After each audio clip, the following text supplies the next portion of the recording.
বাংলাদেশের ঐতিহ্যের অন্যতম একটা অংশ ছিল হচ্ছে শিলপাটা। শিলপাটায় রান্না করে মা কাকিরা হচ্ছে রান্না করতেন। বর্তমানে প্রযুক্তির কারণে আসলে শিলপাটা সেই প্রচলনটা হারিয়ে যাচ্ছে। তো এই বিষয়টাকে আসলে আপনি কিভাবে দেখেন?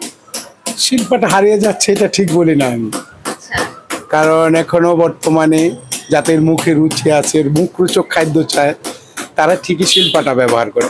এবং যত কিছুই তৈরি হোক, সংসার থাকলে একটা পাটা লাগবে, শিলপাটা লাগবে।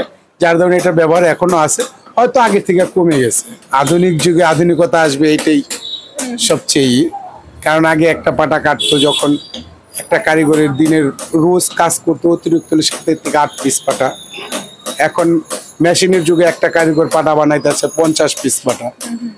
তাহলে ওইটা আধুনিকতারই আছে না? কারিগরদের খাটনিও কমে গেছে এবং প্রসেসিং যে মূল্য, চার্জও কমে গেছে। আগে যে পাটা আমরা আজ থেকে 12-13 বছর আগে যে পাটায় আমরা মজুরি দিতাম আপনার 70-80 টাকা, এখন সেই পাটার মজুরি দিতেছে মেশিনে মাত্র 25 টাকা। তাহলে এগুলা আর যদি এই মজুরি রাত কমতো তাহলে পাটার দাম আরো অনেক বাড়তো। আপনাকে দেখলাম হাতে করতে একটা পাটা একটা নকশা তুলতে কত সময় লাগে? একটা নকশা তুলতে সাধারণত 10-15 মিনিট টাইম লাগে, সুন্দর নকশা করতে গেলে। নকশার উপরে তো নিশ্চয়ই মূল্য নির্ধারিত? না, নকশার উপরে কোনো নেই। আচ্ছা, তাহলে না। কিভাবে আপনারা চার্জ করেন? এটা সাইজের উপরে, বিভিন্ন সাইজ আছে, বিভিন্ন দাম। আপনি কত বছর ধরে এই শিল্পকর্মের সঙ্গে যুক্ত আছেন? শিলপাটাটা আমার ঠিক আমার কাজ না, আমার কাজ হলো বেশিরভাগ হলো ক্রেস্ট, নেম প্লেট, ওইগুলি। শিলপাটার মাঝে মাঝে শখ বসে তো খোদাই। সব বছর তো করে গেছে। এত অ্যাওয়ার্ড দেখতে পাচ্ছি, অ্যাওয়ার্ড গুলো আসলে কিসের? অ্যাওয়ার্ডগুলি অরিজিনালি আপনার প্রোগ্রামের, এগুলি আমি নিজেই তৈরি করতাম। আচ্ছা, এখন আমার শারীরিক দুর্বলতার জন্য অনেক কাজই করি না।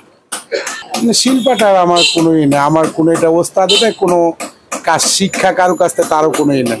আচ্ছা, আমি ওই কারিগররা, আমার কারিগররাই দিয়ে কাজ করতো, ওদের দেখেই ওই দেখা গেল যে আমি খোদাই তুলেছে হয়ে গেছে। কোনোদিন দেখা যায় 5-6 পিস বিক্রি হয়েছে, কখনো দেখা যায় 15-16 পিস বিক্রি হয়েছে, আবার কোনোদিন দেখা যায় বউনিও হয়নি। আপনাদের ময়মুরব্বির দেওয়া প্রতি মাসে 200-250 পিস পাটা আছে, যেগুলো আমি দেশের বাইরে পাঠাই। আচ্ছা, ওই যারা মোটামুটি বাইরে সবজি টবজি পাঠায়, ওনাদের কাছে আমি সাপ্লায়ার হিসেবে মাল। কোনো মাস কত বছর ধরে আপনি এই শিল্পকর্মের সঙ্গে যুক্ত আছেন? আমি মোটামুটি পাটার ব্যবসা করতেছি আমি মোটামুটি 94 সন থেকে।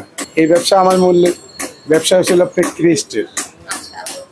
এখন ওইটারও কাজ কমে গেছে। এখন এই আধুনিক যুগের কম্পিউটার প্রিন্ট আসাতে কাজের যে মান এবং শিল্পী যে একটা হাতের কাজ, ওই কাজের কোনো মূল্যায়ন নেই।